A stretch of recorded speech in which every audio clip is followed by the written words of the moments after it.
Welcome to the National University online class lecture. During this pandemic, I feel proud to be the part of this National University online video class lecture. As a resource person, please maintain the health rules. Subject Management Program BBA Honors 4th year. Course code 242601. Name of course Bank Management. Lecture number 9. Title of the lecture Reserves and Liquidity Requirements of Commercial Bank. Presented by, this is Aminul Haq Russell, Senior Lecturer, BBA Program, Daffodil Institute of IT. Chapter Reserves and Liquidity Requirements of Commercial Bank.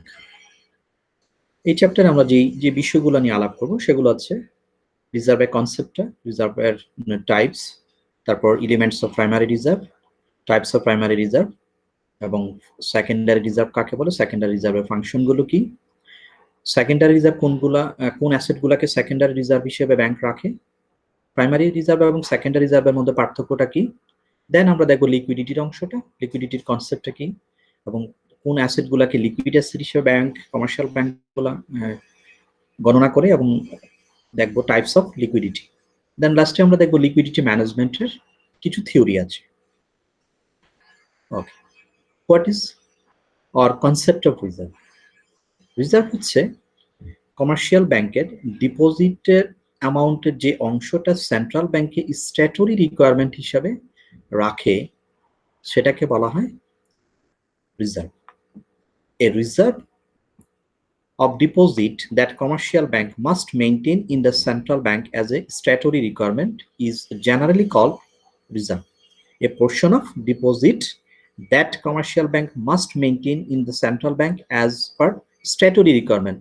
Central bank একটা requirement বলে দেয়, এত percent তাকে কি করতে হবে, ডিপোজিটের অংশ তাকে রিজার্ভ হিসেবে সেন্ট্রাল ব্যাংকে রাখতে হবে। এটা হচ্ছে তার স্ট্যাটুটরি রিকোয়ারমেন্ট হিসেবে সেন্ট্রাল, এটা পার্সেন্টেজ আকারে সেন্ট্রাল ব্যাংক সেটা বলে দেয়। তো বলতেছে দিস রিজার্ভ মানে এই রিজার্ভটা কোন ফরম্যাটে থাকবে, এই ফরম্যাটটা হচ্ছে cash or cash equivalent asset, যেটাকে আমরা সেকেন্ডারি রিজার্ভ হিসেবে আমরা দেখবো। ওকে, সেগুলো আমরা পরে আলাপ করতেছি।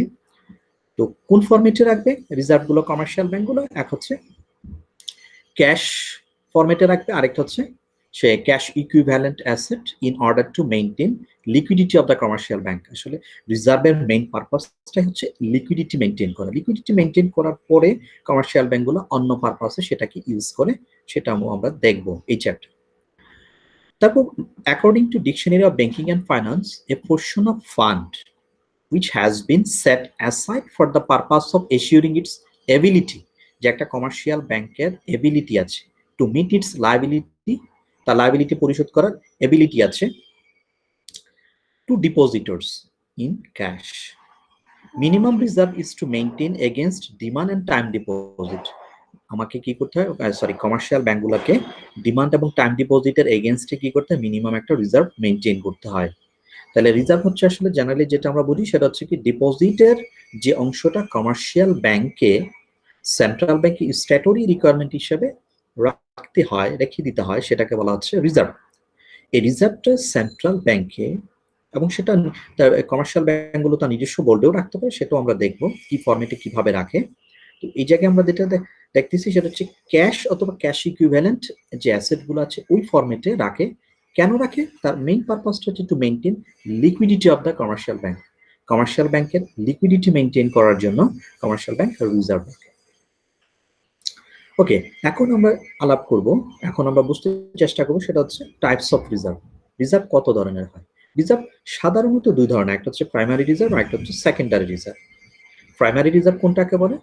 The primary reserve is that portion of deposit, ডিপোজিটের ওই পোর্শনটা, and other liabilities, liability এবং ডিপোজিটের ওই পোর্শনটা which is to be held in the central bank or in the bank board with knowledge of central bank. Bank কি করে ডিপোজিটের অথবা লায়াবিলিটির ওই অংশটা যেটা সে সেন্ট্রাল ব্যাংকে অথবা তার নিজস্ব বোর্ডে রাখে, বাট বোর্ডে রাখার কন্ডিশনটা হচ্ছে with the concern or knowledge of the central bank. Central ব্যাংকে অবশ্যই জানাতে হবে বিষয়টা, সেটাকে বলা হয় প্রাইমারি রিজার্ভ। তার মানে সেন্ট্রাল ব্যাংক অথবা তার নিজস্ব বোর্ডে যে অ্যামাউন্টটা সে ডিপোজিট অথবা লায়াবিলিটির যে অংশটা সে রাখে সেটাকে বলা হয় প্রাইমারি রিজার্ভ। দেন আমরা আলাপ করব সেটা হচ্ছে secondary reserve. Secondary reserve is that portion of deposit and liabilities এবং ডিপোজিটের ওই অংশটা which is to be held in the form of near cash asset, মানে যেগুলো ইকুইভ্যালেন্ট টু ক্যাশ, যেগুলোকে খুব দ্রুত ক্যাশে কনভার্ট করা যায় without huge or significant amount of loss. Near cash asset যেগুলো সেকেন্ডারি রিজার্ভ, ওইটা সম্পর্কে আমরা আস্তে আস্তে শিখবো। তো এই জায়গায় আমরা যেটা দেখলাম সেটা হচ্ছে সেন্ট্রাল ব্যাংকে অথবা তার নিজস্ব যে বোর্ডে রাখে সেটা হচ্ছে প্রাইমারি রিজার্ভ। সেকেন্ডারি রিজার্ভ হচ্ছে কি, যে ডিপোজিট অর লায়াবিলিটির যে অংশটা in the form of near cash asset হিসেবে রাখা হয় সেটাকে বলা হয় secondary reserve. Then elements of primary রিজার্ভের কম্পোনেন্ট গুলা কি, তার কোনগুলোকে আমরা প্রাইমারি রিজার্ভ হিসেবে কাউন্ট করতে পারি, এইটা সম্পর্কে আমাদের জেনারেলি প্রাইমারি রিজার্ভ হচ্ছে তার এলিমেন্টস হচ্ছে তিনটা। একটা হচ্ছে কি cash in hand, second balance with central bank, third demand deposit with other bank. শব্দগুলো একটু খেয়াল করলে বোঝা যাবে। ক্যাশ ইন হ্যান্ড মানে কারেন্সি এবং কয়েন ফরম্যাটে ব্যাংক তার কমার্শিয়াল ব্যাংকগুলো পার্টিকুলার ডেটে তার নিজস্ব বোল্ডে যে স্টোর করে রাখে সেটাকে বলা হয় ক্যাশ ইন হ্যান্ড, মানে তার হাতে কি পরিমাণ ক্যাশ আছে সেটা কি ফরম্যাটে, paper currency or coin, store in the vault or commercial bank on a particular date, সেটাকে বলা হচ্ছে cash in hand. Balance with central bank, the money lying in the central bank on a particular date as the balance of reserve account is called central bank.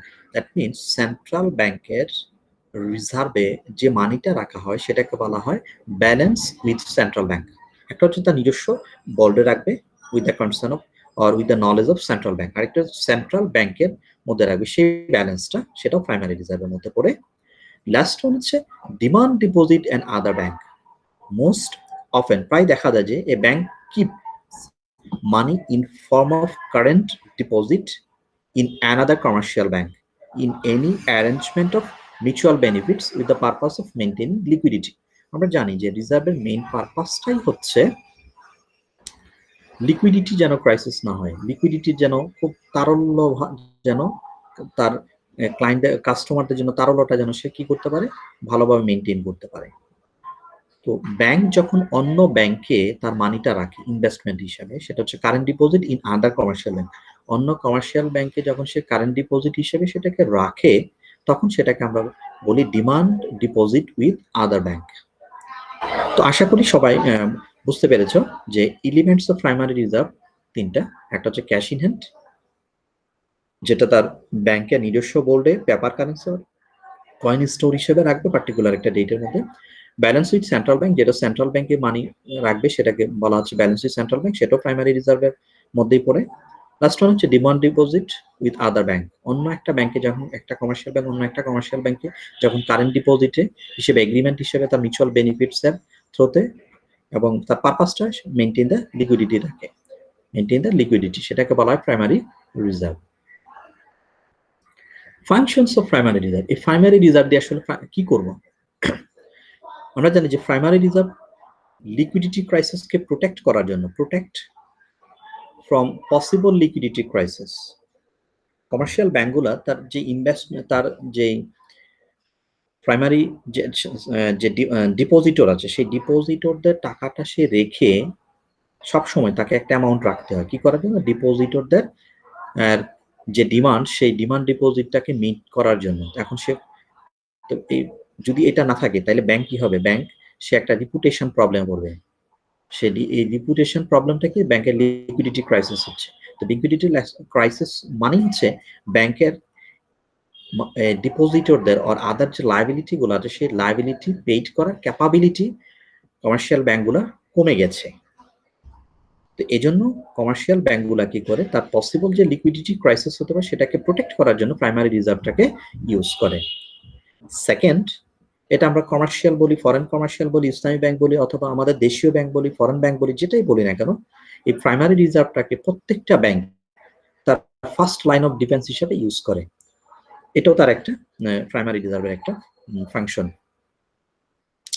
Third বলতেছে enables the bank to satisfy depositors claim, একজন ডিপোজিটর্স আর আদার liability holder যারা আছে ব্যাংকে, depositor যখন সে claim করে ব্যাংকে গিয়ে তার যে চেকটাকে অনার করার জন্য, এখন ব্যাংকের যদি সাফিসিয়েন্ট পরিমাণে রিজার্ভ না থাকে তখন ব্যাংক কি করতে ব্যর্থ হয়, সেই ডিপোজিটরদের ক্লেমটাকে স্যাটিসফাই করতে, অনার করতে ব্যাংক ব্যর্থ হয়। তখন ব্যাংকের কি হবে, তার যেই রিপুটেশন আছে সেই জায়গাটাতে হিট করবে, যেটা ব্যাংকের জন্য খুবই খারাপ, কারণ ব্যাংক ট্রাস্টের উপরে বিজনেস করে ব্যাংক। তো এই জন্য banks enables primary reserves enables the bank to satisfy depositors claim, depositors এর যে ক্লেমটা আছে সেটা পরিশোধ করতে তাকে হেল্প করে। Primary reserve enables to perform the expected function of the community. আমরা দেখি যে কমার্শিয়াল ব্যাংকগুলো বিভিন্ন ধরনের কি করে কমিউনিটিতে বিভিন্ন ধরনের সোশ্যাল রেসপন্সিবিলিটি পালন করে। যেমন ওরা কোনো কালচারাল ইভেন্টের মধ্যে, কোনো স্কলারশিপ প্রোগ্রামে, কোনো খেলাধুলার ইভেন্টের মধ্যে তারা কি করে স্পন্সর করে এবং সেটা একটা ফান্ড দেওয়ার জন্য ওরা কমিট করে। এখন ব্যাংকের কাছে যদি এই টাকাটা যদি না থাকে, ব্যাংকের যদি অ্যাভেলেবেল লিকুইডিটি মানি না থাকে, তখন ব্যাংক কি করতে পারে, তার এই কমিউনিটির কাছে যে কমিটমেন্ট সেটা সে ফুলফিল করতে পারে না। এই জন্য কমিউনিটি যে ফাংশনগুলো আছে সেই ফাংশনগুলোকে পারফর্ম করার জন্য প্রাইমারি রিজার্ভটা হেল্প করে। Last one, enables the bank to meet the establishment expense. ব্যাংকের কিছু নিজস্ব কিছু, যেটাকে আমরা অপারেটিং হিসেবে বলি, যেমন তো ব্যাংকের ইউটিলিটি বিল, যেমন ব্যাংকের কোনো এক্সপানশন করবে সেটার একটা বিল, ব্যাংকের কোনো সফটওয়্যার কিছু করবে সেটার একটা বিল থাকে, বিভিন্ন ব্যাংকের স্টেশনারিজের পারপাস অনেক। এই যে বিভিন্ন এই পারপাসগুলো ফুলফিল করার জন্য তার, তো এগুলোর জন্য ব্যাংকের কি দরকার হয়, তার মানি দরকার হয়। এখন যদি তার লিকুইডিটি ক্রাইসিসে চলে যায়, তখন ব্যাংকগুলো তার এই এক্সপেন্সগুলোকে সে কি করতে পারে না, মিট করতে পারে না। তখন আদার্স যে অথরিটি আছে, যেমন তার গ্যাস, ইলেকট্রিসিটির যে বিল অথরিটি, তখন তারা মনে করবে কি এই ব্যাংকের লাইবিলিটি পেড করার, অব্লিগেশন পেড করার ক্যাপাবিলিটি নাই, সে লিকুইডিটি ক্রাইসিসে পড়ে গেছে। তো এটা ব্যাংকের জন্য খুবই ক্ষতিকর। তো এই জন্য ব্যাংক প্রাইমারি রিজার্ভ কি করে, primary reserves enables the bank to meet the establishment expense. তো এই ছিল আমাদের মোটামুটি 5টা ছিল আমাদের প্রাইমারি ফাংশনের কাজ। একটা ছিল কি, protect from possible liquidity crisis, second one ছিল play the role of the first line of defence, third, enable the bank to satisfy depositors claim, primary reserves enables to perform the expected function of the communityর যে ফাংশনগুলো আছে সেটা perform করতে help করে। Primary reserve enables the bank to meet the establishment expense also, establishment যে তার খরচগুলো আছে সেগুলোকে মিট করতে প্রাইমারি রিজার্ভ হেল্প করে। দেন আমরা দেখি what are the types of primary reserve. Primary reserve কত ধরনের হয়? প্রাইমারি রিজার্ভ দুই ধরনের হয়, একটা হচ্ছে লিগ্যাল রিজার্ভ আর একটা হচ্ছে working reserve. Legal reserve, working reserve, reserve দুই ধরনের, একটা হচ্ছে প্রাইমারি, সেকেন্ডারি। প্রাইমারি রিজার্ভের ক্লাসিফিকেশন আমরা দেখতেছি, একটা হচ্ছে legal, another one is working reserve. Now এখন আমরা যেটা দেখবো সেটা হচ্ছে লিগ্যাল রিজার্ভ বলতে কি বুঝি।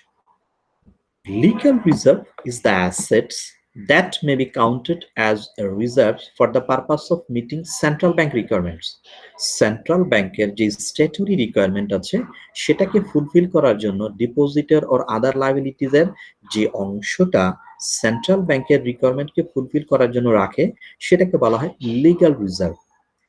মোস্ট অফ দ্য কেস দেখা যায় যে লিগ্যাল রিজার্ভটা পার্সেন্টেজ ফরম্যাটে থাকে। সেটা কার percentage?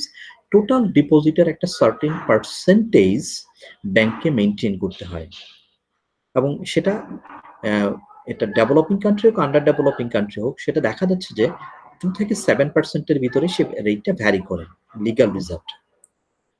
On the other hand আমরা যদি দেখি ওয়ার্কিং রিজার্ভ হচ্ছে কি, depositors in other sister bank or excess reserve kept in central bank may also known as working reserve. সহজ কথায় সেন্ট্রাল ব্যাংকের যে স্ট্যাটুটরি রিকোয়ারমেন্ট থাকে সেই রিকোয়ারমেন্টটার পরে, সেই রিকোয়ারমেন্টটা ফুলফিল করার পরে এক্সেস যে রিজার্ভ থাকে, that means excess of legal রিজার্ভের অতিরিক্ত যেই current deposit or other sister ব্যাংকের যেটা রাখা হয় সেটাকে বলা হয় ওয়ার্কিং রিজার্ভ।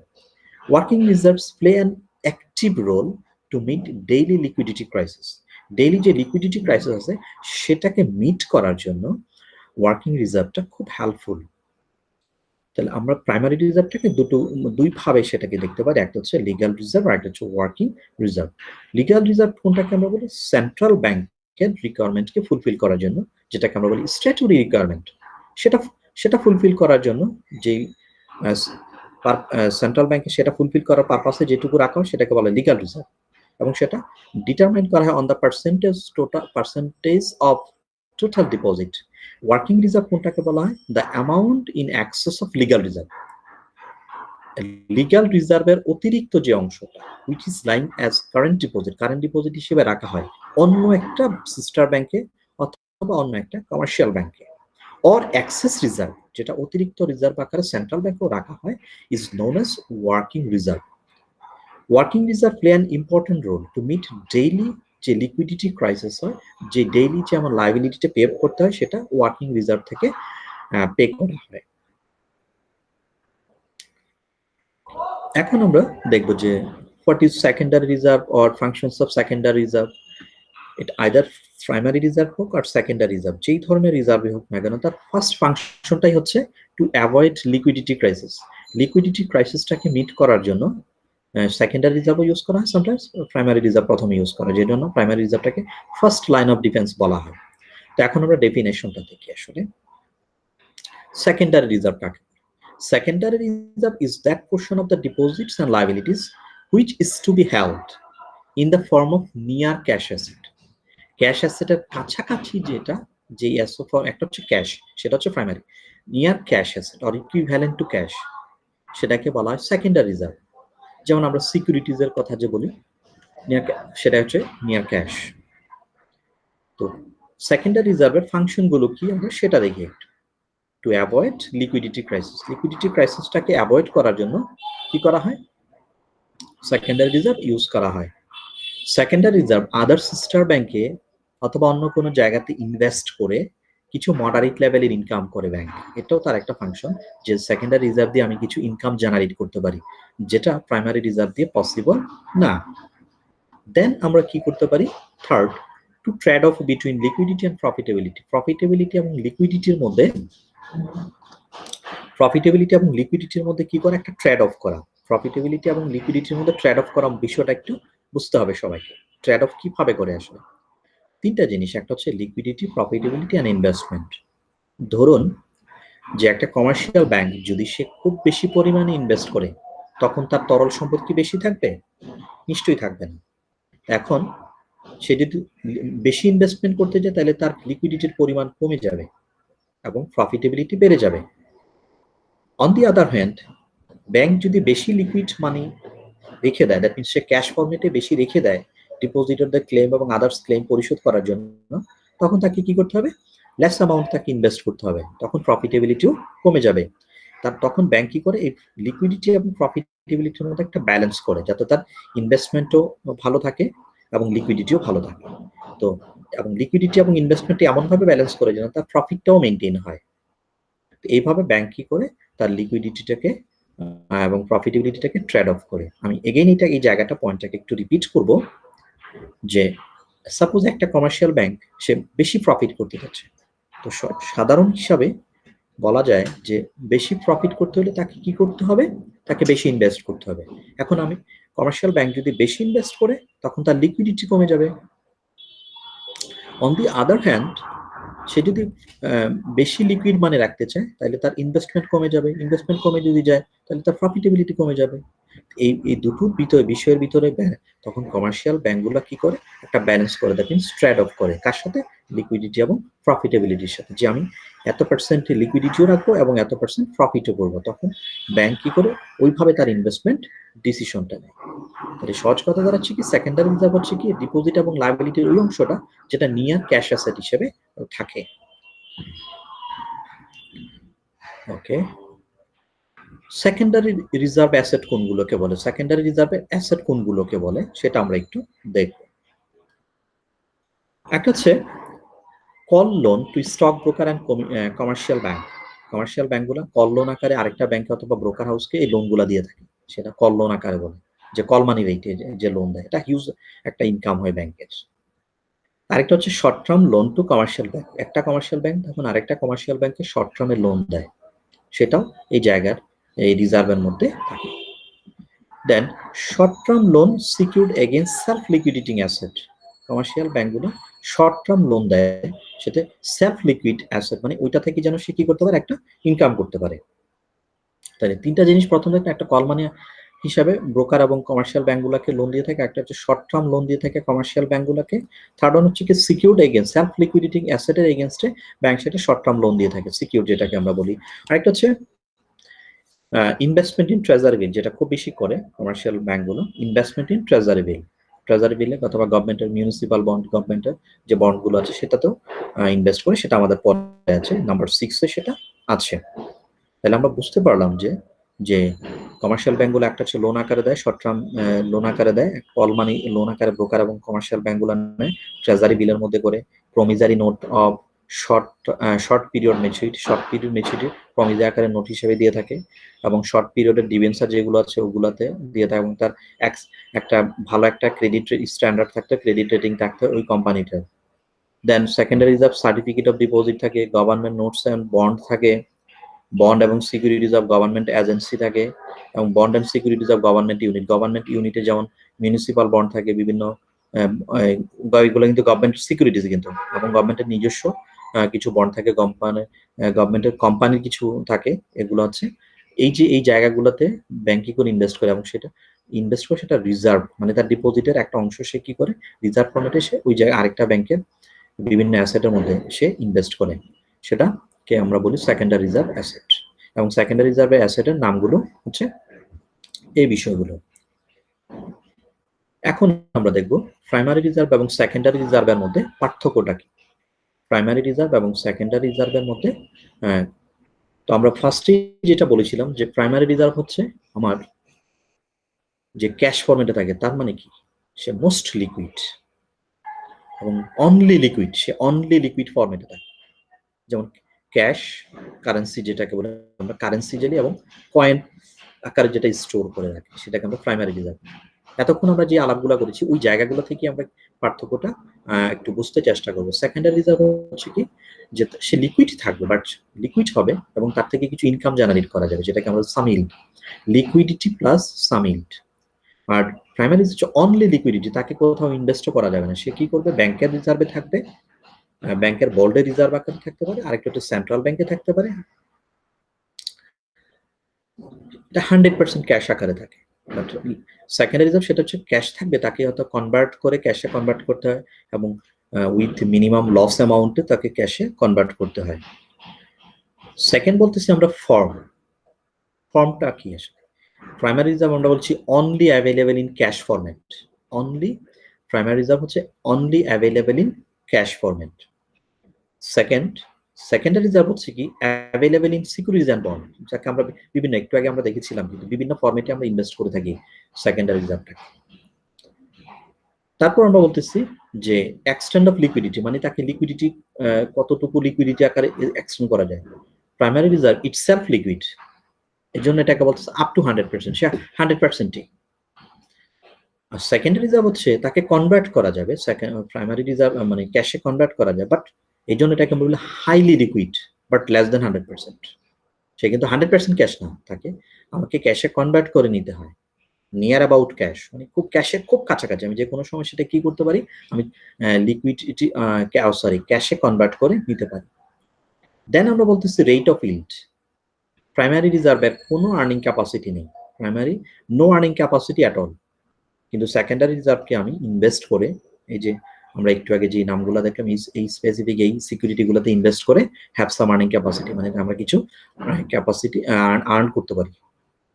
সেকেন্ডারি রিজার্ভে আমরা কি করতে পারি, সেটা এই রিজার্ভগুলো অন্য ব্যাংকে লোন দিয়ে, অন্য মার্কেটে, বন্ড মার্কেটে, গভর্নমেন্টের শর্ট টার্ম সিকিউরিটি মার্কেটে আমরা ইনভেস্ট করে কি করতে পারি, কিছু আর্ন করতে পারি। এই জন্য বলতেছে হ্যাভ সাম আর্নিং ক্যাপাসিটি।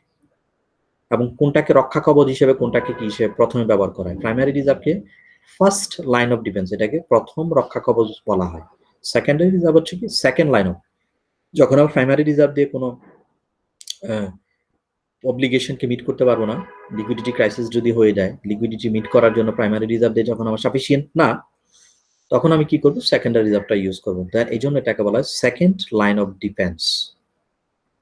তারপর level of risk, level of risk যেটা হচ্ছে সেটা হচ্ছে কি almost zero, level of risk cash, কারণ তাকে কনভার্ট করতে হয় না, এই জন্য এটা বলতেছে অলমোস্ট জিরো, তাকে ক্যাশে কনভার্ট করতে কোনো প্রয়োজনীয়তা নেই, it's self cash. But secondary reserve তাকে ক্যাশে কনভার্ট করতে হয়, এই জন্য রিস্ক থাকে না তার, খুবই কম পরিমাণে, এই জন্য এটা একেবারে ইনসিগনিফিকেন্ট রিস্ক ইনভলভ। এবং এমন খাতেই ব্যাংকগুলো সেকেন্ডারি রিজার্ভটাকে ইনভেস্ট করে যেন সে কি করতে পারে, কোনো লস না হয়, সাফিসিয়েন্ট পরিমাণে কোনো লস না হয়, লস না করেই যেন সে কি করতে পারে, ক্যাশে কনভার্ট করতে পারে।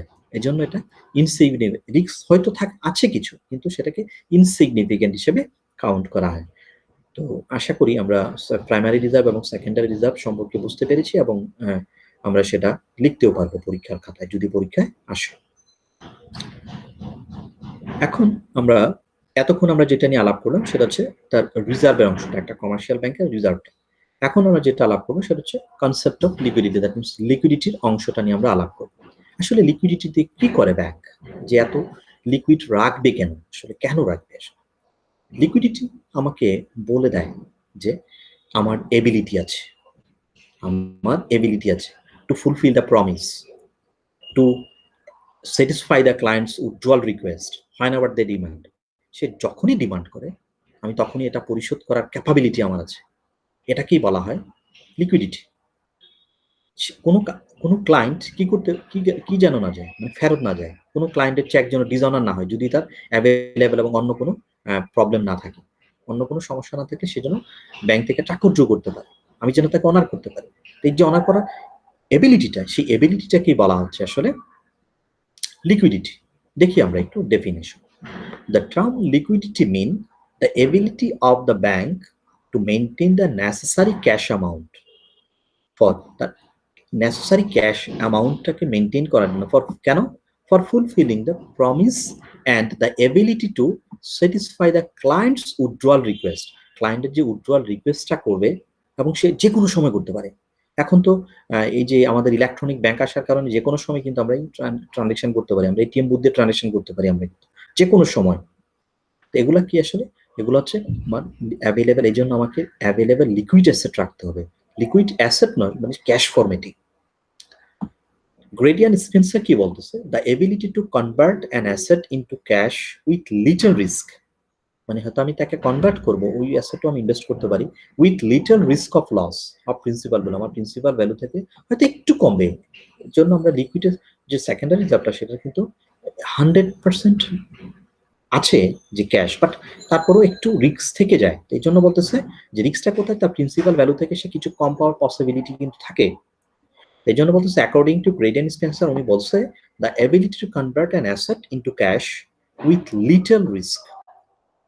Little risk of loss of principal value.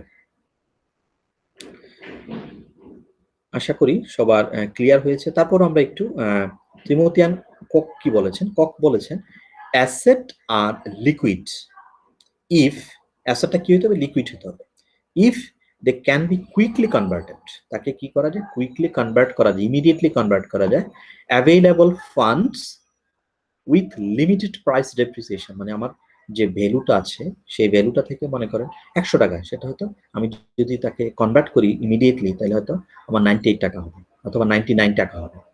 এই যে 1%, 1 টাকা চলে গেছে, সেটা আমার price depreciation, limited price depreciation, কম পাবো, সেটাকে বলা হচ্ছে আমার near about cash, liquid asset or liquid money. Okay, then আমরা দেখব লিকুইড অ্যাসেট অফ ব্যাংক। কোন কোন অ্যাসেট গুলাকে আমরা লিকুইড অ্যাসেট হিসেবে কাউন্ট করতে পারি? A bank can consider as a liquid asset. Which asset? First one, cash involve. আমার বোর্ডে অথবা বাংলাদেশ ব্যাংকের বোর্ডে অথবা ব্যাংকের যে বোর্ডে যেটা থাকে সেটা ইটসেলফ ক্যাশ, এটা ইটসেলফ লিকুইড, তাকে কনভার্ট করতে হয় না। কারেন্সি মানে তার যে কয়েন সেটা কিন্তু ইটসেলফ বোর্ডে থাকে, সেটা কিন্তু তাকে কনভার্ট করতে হয় না। তারপর হচ্ছে item in the process of collection, মানে আমি সেল করে দিচ্ছি হয়তো বা তাকে কালেকশন করার প্রসেসে আছে, এটাকেও আমি লিকুইড অ্যাসেট হিসেবে কাউন্ট করতে পারি। Balance lying with lying in the central ব্যাংকে আমার যে ব্যালেন্স আছে সেটাও আমার লিকুইড অ্যাসেট। সিস্টার ব্যাংকে আমি অন্য ব্যাংকে যে প্রফিট করার উদ্দেশ্যে ইনভেস্ট করেছিলাম সেটা সেকেন্ডারি রিজার্ভটার একটা অংশ, সেটা হচ্ছে আমার ব্যালেন্স উইথ সিস্টার ব্যাংক, সেটাও আমার লিকুইড অ্যাসেট। তাহলে লিকুইড অ্যাসেটে আমরা দেখলাম the following assets are consider as liquid asset for the bank, for a commercial bank. First one, cash in bold. Second, items in the process of collection. Third, balance lying in the central bank. Last one, balance with the sister bank. Types of liquidity. Liquidity generally 4 ধরনের হয়। একটা হচ্ছে immediate liquidity, second short term liquidity, third long term liquidity, fourth contingency liquidity. এখন আমরা যেটা দেখব সেটা হচ্ছে ইমিডিয়েট লিকুইডিটি কাকে বলে। তার চেকের পেমেন্টের জন্য যে লিকুইডিটিটা দরকার সেটাকে বলা হয় ইমিডিয়েট লিকুইডিটি। চেকের পেমেন্টের জন্য সরাসরি বলা আছে immediate liquidity is necessary for payment of the cheque written by the depositors for withdrawal. ডিপোজিটরসরা যেই চেকটা লিখছে সেটাকে অনার করার জন্য, সেটা পেমেন্ট করার জন্য যেই লিকুইডিটি আমার দরকার সেটাকে ইমিডিয়েট লিকুইডিটি বলে। সেটা কিন্তু ব্যাংক বুঝতে পারবে কতটুকু ইমিডিয়েট লিকুইডিটি দরকার, কতটুকু শর্ট টার্মের জন্য দরকার, শর্ট টার্ম লিকুইডিটি দরকার, কতটুকু লং টার্মের লিকুইডিটির জন্য দরকার, কতটুকু কন্টিনজেন্সি রাখবে, এগুলো কিন্তু ব্যাংক আলাদা আলাদা করে হিসাব করে রেখে দেয়। তাহলে ফার্স্ট ওয়ান হচ্ছে কি ইমিডিয়েট লিকুইডিটি যেটা বলি সেটাকে হচ্ছে কি আমাদের সেটা হচ্ছে যে ক্যাশ চেককে অনার করার জন্য, ডিপোজিটরদের যে রিটার্ন চেকটা সেটাকে অনার করার জন্য যে লিকুইডিটি দরকার সেটাকে বলা হয় immediate liquidity. Third, short term liquidity কোনটাকে বলে? Short term liquidity is utilize to meet the monthly liquidity. Monthly liquidity requirement fulfil করার জন্য যে লিকুইডিটিটা রাখা দরকার অথবা ইউটিলাইজ করা হয় সেটাকে বলা হয় short term liquidity, monthly. Long term liquidity হচ্ছে কি জেনারেলি যে লিকুইডিটি গুলো অ্যারাইজ হয় স্পেসিফিক কোনো প্রজেক্ট থেকে। লং টার্মের যে লিকুইডিটি আছে সেটা অ্যারাইজ হয় স্পেসিফিক কতগুলো প্রজেক্ট থেকে। যেমন একটা প্রিফার স্টকের অথবা একটা কমার্শিয়াল না লং টার্মে কোনো বন্ড, প্রিফারেন্স শেয়ার এগুলো ম্যাচিউরড হয়েছে, সেটার পেমেন্ট করতে হবে। সেটা ম্যাচিউরড হয়েছে তার পেমেন্ট করতে হবে, এগুলো লং টার্ম, এগুলো স্পেসিফিক প্রজেক্ট। কিন্তু একজন রিটায়ার্ড পার্সনকে তার কি দিতে হবে? তার এমপ্লয়িকে রিটায়ার্ড হয়েছে তাকে তার পেনশনের টাকা অথবা অন্য কোনো ফান্ড দিতে হবে, সেটাও কিন্তু এই লং টার্ম লিকুইডিটির মধ্যে পড়ে। এই লং টার্ম লিকুইডিটি গুলো কি করতে পারে ব্যাংক, কমার্শিয়াল ব্যাংকগুলো তার সে আগে কিছু মাস আগে অথবা 1 বছর আগে 4-5 মাস সে কি করে সে প্রেডিক্ট করতে পারে যে তার কখন কত টাকা লাগবে লং টার্ম লিকুইডিটি হিসাবে। এই যে the demand for this liquidity can be forecasted before some month, কিছু মাস আগে সে কি করতে পারে ফোরকাস্ট করতে পারে, এবং even some ইয়ার সে 1 বছর 1.5 বছর 2 বছর আগে সে কি করতে পারে প্রেডিক্ট করতে পারে যে লং টার্মের জন্য তার কতটুকু লিকুইডিটি দরকার। লাস্ট ওয়ান হচ্ছে contingency liquidity. Contingency liquidity arise depending on the happening some unexpected event, মানে অনাকাঙ্ক্ষিত কোনো ঘটনা যদি হয়, চুরি হয়ে গেল, কোনো ফ্রড হলো, সেটাকে ফুলফিল করার জন্য কাস্টমারের সেই নিডটাকে কাস্টমারের সেই লসটাকে রিকভারি করার জন্য তাকে একটা লিকুইডিটি মেনটেন করতে হয়, সেটাকে আমরা বলি কন্টিনজেন্সি। আনএক্সপেক্টেড কোনো ঘটনা ঘটবে, অনাকাঙ্ক্ষিত কোনো ঘটনা ঘটবে ব্যাংকের, সেই ক্ষেত্রে তার ডিপোজিটরকে দিতে হবে। তো এই জন্য এটার জন্য ব্যাংক কি করে কিছু লিকুইডিটি মেনটেন করে। তো এই ছিল আমাদের টাইপস অফ লিকুইডিটি। এখন আমরা কিছু থিওরি নিয়ে আলাপ করব, যেমন যেটাকে আমরা বলি liquidity management theories, commercial loan theory, then আমরা দেখব shiftability theory, anticipated income theory, liabilities management theory. এই চারটা থিওরি আমরা দেখব। ফার্স্ট ওয়ান আমরা commercial loan theory. Commercial loan theory বিষয়টা একটু সবাইকে বুঝতে হবে যে এটা এক সময় ফার্স্ট ইউএসএ ব্যাংকিং সিস্টেম এটা প্রথম ইউজ করে। এটা আসলে বিষয়টা কি আমরা একটু দেখি। This theory state that a commercial bank should forward only short-term self-liquidating productive loan to business organization. ব্যাংকে কি করবে? ব্যাংক শর্ট টার্ম সে যে লোনগুলো দিবে, সে যে লোনের বিজনেসটা করবে, মানে ব্যাংক তো ব্যাংকের কাজটা তো লোন দেয় না, তো সেই লোনটা দিবে যে সে শর্ট টার্মের জায়গাগুলোতে সে লোন দেবে, এবং এমন ভাবে লোন দেবে সে যেন তার লিকুইডিটিটাকে মেনটেন করতে পারে। সে তার রিজার্ভ মেনটেন করার পরে একটা অংশ সে কমার্শিয়াল পারপাসে লোনটা দিবে, বাট সেটা কিভাবে দিবে? সেটা দিবে সে শর্ট টার্মের জায়গাতে, সেটা ফরওয়ার্ড করবে কোথায়? শর্ট টার্মে, কিন্তু সে লং টার্মের জায়গাতে সে লোনটা দিবে না। এই জন্য বলতেছে bank should forward only short-term self-liquidating productive loan to business organization. This theory also states that whenever commercial bank make short-term short-term self-liquidating productive loan, the central bank should lend to the bank on the security of such short-term loan. Central ব্যাংকও তাকে কি করতে পারে, ওই সময় তাকে loan দিতে পারে এই শর্ট টার্মের জন্য। তো কমার্শিয়াল লোন থিওরি বলতেছে যে ব্যাংক শুধু কোথায় লোন দিবে, ব্যাংক শুধু শর্ট টার্ম লোনের যে জায়গাটা, সেই জায়গাতে শর্ট টার্ম যে ইনভেস্টমেন্ট, সে ওই জায়গাতে ইনভেস্ট দেবে।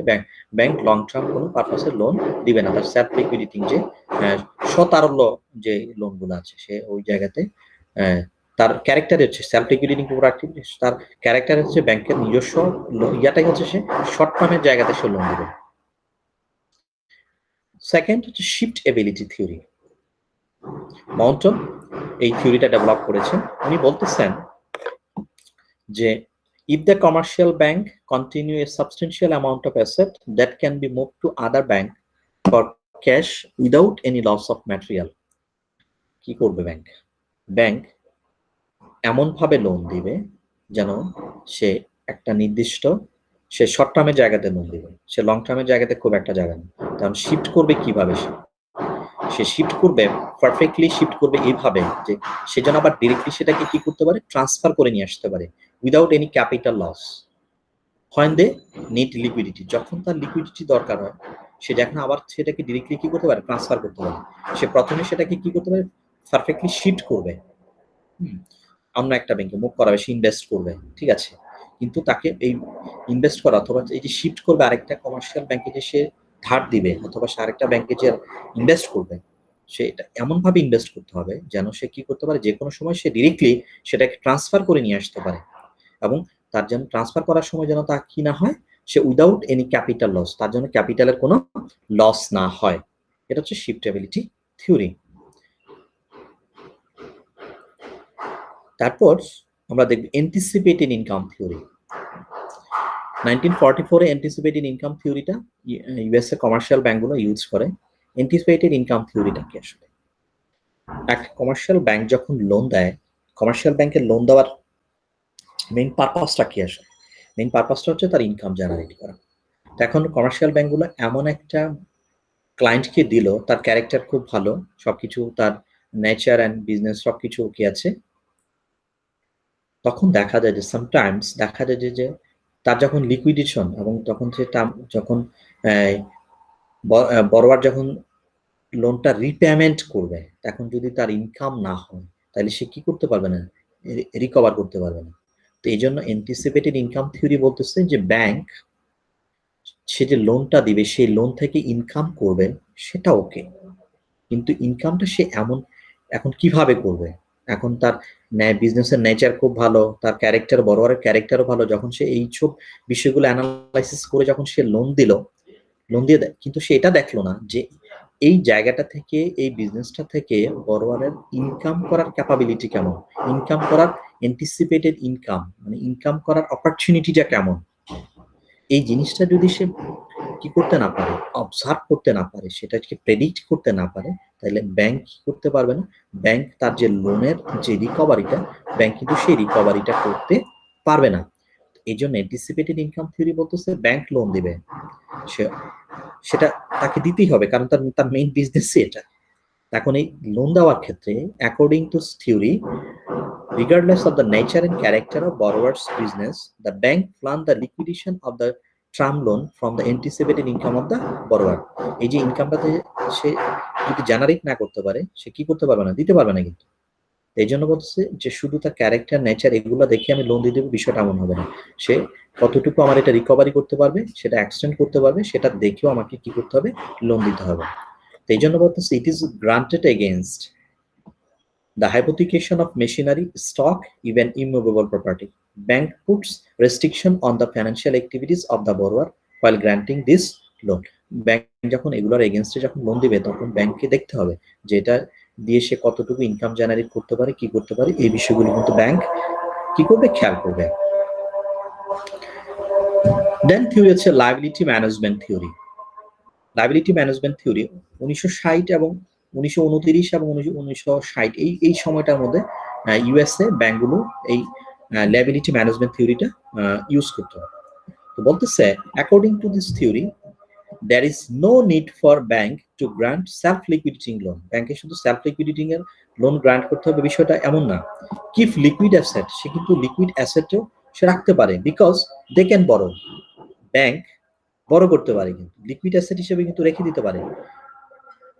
বিকজ কারণটা কি, they can borrow reserve money in the money market in case of, যখন তার দরকার হয় সে কিন্তু তার মানি মার্কেট থেকে সে কিন্তু কি করতে পারে, সে ধার করতে পারে। এই জন্য বলতেছে ব্যাংক তার creating additional liability against itself from different sources, say bank কি করতে পারে, সে ডিফারেন্ট সোর্স থেকে কিন্তু তার লায়াবিলিটি সে ম্যানেজ করতে পারে। এই জন্য ব্যাংকে সেলফ লিকুইডিটিং লোনের ক্ষেত্রেই যেতে হবে, সেলফ লিকুইডিটি লোনের বিষয়টা দিয়ে তাকে ফুলফিল করতে হবে বিষয়টা এমন না। সে ইচ্ছে করলে কি করতে পারে, রিজার্ভ মানি থেকেও বড় করতে পারে।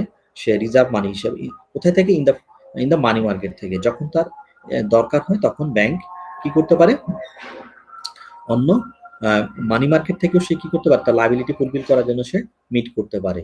ওকে, তো এই ছিল আমাদের এই চ্যাপ্টারের বিষয়। এই চ্যাপ্টারে আমরা যে বিষয়গুলো নিয়ে আলাপ করলাম সেটা হচ্ছে আমাদের রিজার্ভের ছিল এবং লিকুইডিটির কিছু ছিল।